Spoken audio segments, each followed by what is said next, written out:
আজ শেয়ার করব পুষ্টিগুণে সমৃদ্ধ সজনে পাতা ও কাঁঠালের বীজ দিয়ে দুর্দান্ত একটা রেসিপি। আজ যেইভাবে আমি রেসিপিটি দেখাবো একবারের জন্য হলেও তৈরি করবেন। পরিবারের সকলে একবার মুখে দেওয়া মাত্রই সমস্ত ভাত এই দিয়েই খেয়ে নেবে, এটা আমি গ্যারান্টি দিয়ে বলতে পারি। সজনে পাতা আমাদের শরীরের পক্ষে কতটা উপকার সেটা সকলেই কম বেশি জেনে থাকেন। ভিটামিন এ, সি এবং ই, ক্যালসিয়াম, আয়রন এবং প্রোটিনের মতন প্রয়োজনীয় পুষ্টি উপাদান সমৃদ্ধ এই সজনে পাতা উচ্চ রক্তচাপ কম করে, রক্তশূন্যতা দূর করে, ফ্যাটি লিভার থেকে মুক্তি দেয়, পেটের রোগ প্রতিরোধ করে, আরও আছে অনেক অনেক রোগ প্রতিরোধক ক্ষমতা। নমস্কার বন্ধুরা, ভিলেজ ফুড অ্যান্ড ব্লগ চ্যানেলে সকলকে স্বাগত। তাহলে রেসিপিটি কি করে তৈরি করব সেটাই দেখে নেওয়া যাক। প্রথমেই এইখানে নিয়েছি একদম কচি কচি সজনে শাক। এবার এই যে মোটা ডালটা রয়েছে তার থেকে ছোট ছোট ডালগুলোকে ছাড়িয়ে নেব। মোটা ডালের থেকে সরু যে ডালগুলো ছিল পাতা সমেত সেগুলোকে ছাড়িয়ে নিয়ে জলে প্রায় 15 মিনিট মতন ভিজিয়ে রাখবো। এটা ভিজানো থাক। অন্যদিকে এইখানে নিয়েছি অনেকটা পরিমাণ কাঁঠালের বীজ। এবার কাঁঠালের বীজগুলোর গায়ের থেকে খোসাগুলো ছাড়িয়ে নেব, আর আমি দেখিয়ে দিচ্ছি যে কিভাবে একদম অল্প সময়ে খোসাটা ছাড়িয়ে নেওয়া যায়।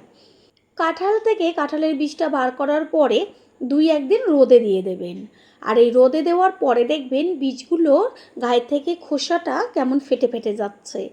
সেইভাবেই যদি ছাড়ানো যায় একদম অল্প সময়ে সমস্ত খোসাগুলো বাদামের খোসার মতন উঠে চলে আসে।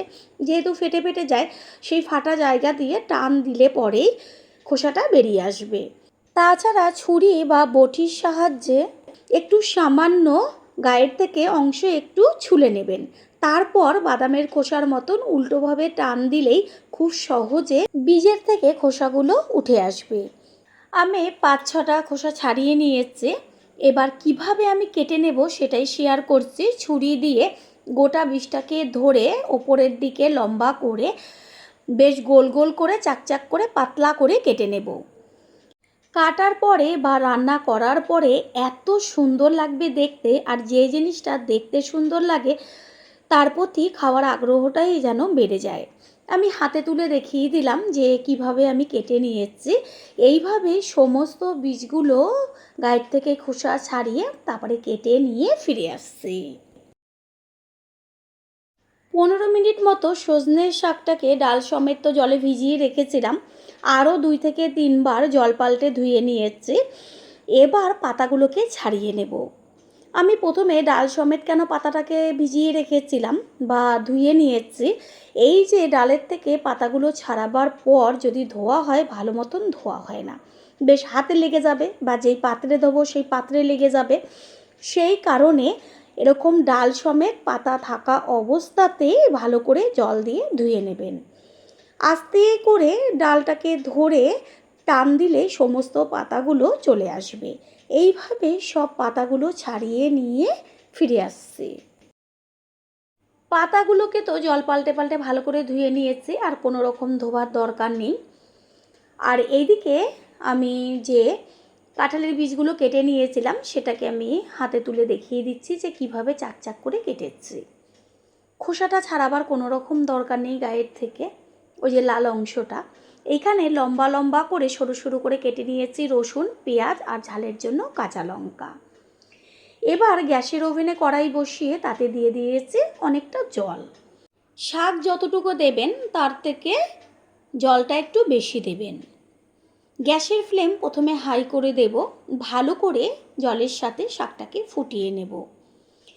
2-3 মিনিট মতন জলে শাকটা ভালো করে টকবক করে ফুটতে শুরু করলে গ্যাসের ফ্লেম লো করে দেব। দিয়ে দিচ্ছে লবণ।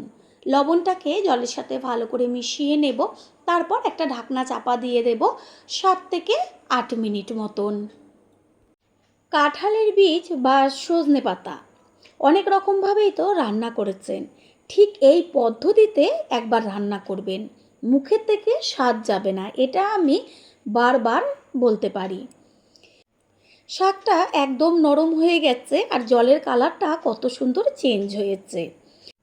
এই যে জল সমেত শাকটা, এটা আমি একটা পাত্রে ঢেলে নেব। জলটা একদম ফেলবো না, শাকের সাথেই থাকবে। গ্যাসের ওভেনে ওই কড়াইটাই বসিয়ে গরম করে নিয়ে দিয়ে দিচ্ছি সর্ষের তেল। তার মধ্যে ফোড়ন দিচ্ছি একটা শুকনো লঙ্কা আর ছোটো চামচের 1 চা চামচ পরিমাণ কালো জিরে। কালো জিরেটাই ফোড়ন দেবেন। ভালো করে ফোড়নটাকে ভেজে নেব। এই পর্যায়ে গ্যাসের ফ্লেম লোতে রেখে দিয়ে দিচ্ছি 1/2 চা চামচ পরিমাণ হলুদ গুঁড়ো। তারপরেই দিয়ে দেব ওই যে সরু সরু করে লম্বা করে কেটে রেখেছি রসুন, সেই রসুন। প্রথমে তেলের মধ্যে যদি আমি রসুনটা দিয়ে দিতাম, চারদিকে তেলটা ছিটত। এই যে হলুদ দিয়েছি, এই কারণে তেলটার চারদিকে ছিটবে না। রসুনটাকে বেশ লাল করে ভেজে নেব। রসুনের থেকে সুন্দর একটা ভাজা গন্ধ আসছে। এবার দিয়ে দেব কুচিয়ে নেওয়া পেঁয়াজ। এইখানে আমি মাঝারি সাইজের 2টো পেঁয়াজ ব্যবহার করেছি।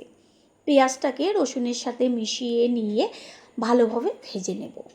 আর পেঁয়াজটা তাড়াতাড়ি মজে আসার জন্য এর মধ্যে দিয়ে দেব লবণ। শাকের মধ্যেও আমি লবণটা দিয়েছি, আর যেহেতু জলটা ফেলে দিইনি, জলটা আমার পরে কাজে লাগবে, সেই কারণে লবণটা বুঝে ব্যবহার করবেন। পেঁয়াজটা ভাজা হতে থাক, দিয়ে দিচ্ছি ঝালের জন্য চিড়ে নেওয়া কাঁচা লঙ্কা। ঝালটা যে যেমন খাবেন সেই অনুযায়ী ব্যবহার করবেন। পুরনো বন্ধুদের সবসময় আমাদের পাশে এইভাবে ভালোবেসে থেকে এগিয়ে নিয়ে যাবার জন্য অনেক অনেক ভালোবাসা। পেঁয়াজের গায়ে হালকা একটা কালার আসছে। এই সময় এর মধ্যে দিয়ে দেব কেটে নেওয়া কাঁঠালের বীজগুলো। খেয়াল রাখবেন যেন পেঁয়াজটা পুরো লাল লাল হয়ে না যায়। সমস্ত কাঁঠালের বীজগুলো দিয়ে দেব। আর কাঁঠালের বীজের পরিমাণটা একটু বেশি দিলে তাহলে কিন্তু বেশি টেস্টি লাগবে খেতে। গ্যাসের ফ্লেম লোতে রেখে এবার পেঁয়াজের সাথে কাঁঠালের বীজটাকে ভেজে নেব। দেব হলুদ গুঁড়ো, আর এর মধ্যে আমি কোনো রকম মশলা ব্যবহার করব না। লবণ তো আগেই ব্যবহার করেছি, যদি আর প্রয়োজন মনে হয় তাহলে শাকটা দেওয়ার পরে দেব। কাঁঠালের বীজটা তাড়াতাড়ি সিদ্ধ হবার জন্য আমি একটা ঢাকনা চাপা দিয়ে দেব। গ্যাসের ফ্লেম লো টু মিডিয়াম করে কাঁঠালের বীজটাকে ভেজে নিতে হবে। 3-4 মিনিট বাদে ঢাকনাটাকে সরিয়ে দিয়ে খুন্তি দিয়ে একটু নেড়েচেড়ে দেবো, নাহলে নিচের দিকটা পুড়ে যাবে। আবারও ঢাকনাটা চাপা দিয়ে দেব। আর যেহেতু পাতলা পাতলা করে কাটা আছে, সেই কারণে কাঁঠালের বীজ বেশি সিদ্ধ হতে সময় লাগবে না। আর এমনিতেও কাঁঠালের বীজ একটু সিদ্ধ হতে বেশি সময় লাগে, সেই কারণে যতটা পারবেন পাতলা করে কেটে দেবেন। কিছুক্ষণ বাদে আবারও ঢাকনাটাকে সরিয়ে দিয়ে খুন্তি দিয়ে বেশ নেড়েচেড়ে দেব। কাঁঠালের বীজটা খুব সুন্দরভাবে ভাজা হয়েছে, কত সুন্দর একটা কালার আসছে। এই ভাজা দিয়েই কিন্তু এক থালা ভাত হামেশায় খাওয়া যাবে। এবার এর মধ্যে দিয়ে দেব ওই যে জল সমেত সজনে শাকটা আমি রেখেছিলাম, সেই শাকটা প্রথমে সিদ্ধ করে নেওয়ার একটা কারণ হচ্ছে কালারটা খুব সুন্দর থাকবে। শাকের যে কালার প্রথমে রয়েছে সেটা শেষ পর্যন্ত বা রান্নার শেষেও এই কালারটাই থেকে যাবে। আরেকটা হচ্ছে এই যে সিদ্ধ করাতে সজনে শাকের থেকে কোনো পুষ্টিগুণ বেরিয়ে যায়নি, জলের মধ্যে সমস্তটা থেকে গেছে। গ্যাসের ফ্লেম হাই করে একটু ঢাকনাটা চাপা দিয়ে দেব। যখন ফুটবে তখন লো করে দেব। 4 থেকে 5 মিনিট বাদে ঢাকনাটা সরিয়ে দিয়ে দেখিয়ে দিচ্ছি সমস্ত জলটা টেনে গেছে। আর কালারটা দেখা যাচ্ছে শাকের কত সুন্দর রয়েছে। যেমন কাঁঠালের বীজের কালার তেমন শাকের কালার, দেখা মাত্রই জিভের থেকে জল পড়ে যাবে। খুন্তি দিয়ে বেশ চারদিকে একটু কাচিয়ে তারপরে ভেঙে চুরে দেব। প্রথমবার যারা আমাদের চ্যানেল ভিজিট করছেন তাদের আন্তরিক শুভেচ্ছা ও অনেক ভালোবাসা। আমাদের রেসিপিগুলো যদি ভালো লেগে থাকে সাবস্ক্রাইব করে দেওয়ার অনুরোধ রইল, ও পাশে থাকা বেল আইকনে ক্লিক করলে পরবর্তী ভিডিওগুলো সবার আগে আপনাদের কাছেই পৌঁছে যাবে। বন্ধুরা, আপনারা যেইখান থেকে ভিডিওটি দেখছেন অবশ্যই কমেন্টের মাধ্যমে জানাবেন। আপনাদের ধন্যবাদ জানাতে পারলে সত্যিই আমরা ভীষণ ভীষণ আনন্দিত হব, কারণ আপনাদের করা কমেন্টসগুলো পেয়ে আমরা এতটাই উৎসাহিত হই পরের ভিডিওগুলো তৈরি করার জন্য। শাক একদম তৈরি হয়ে গেছে, গ্যাস অফ করে দেব।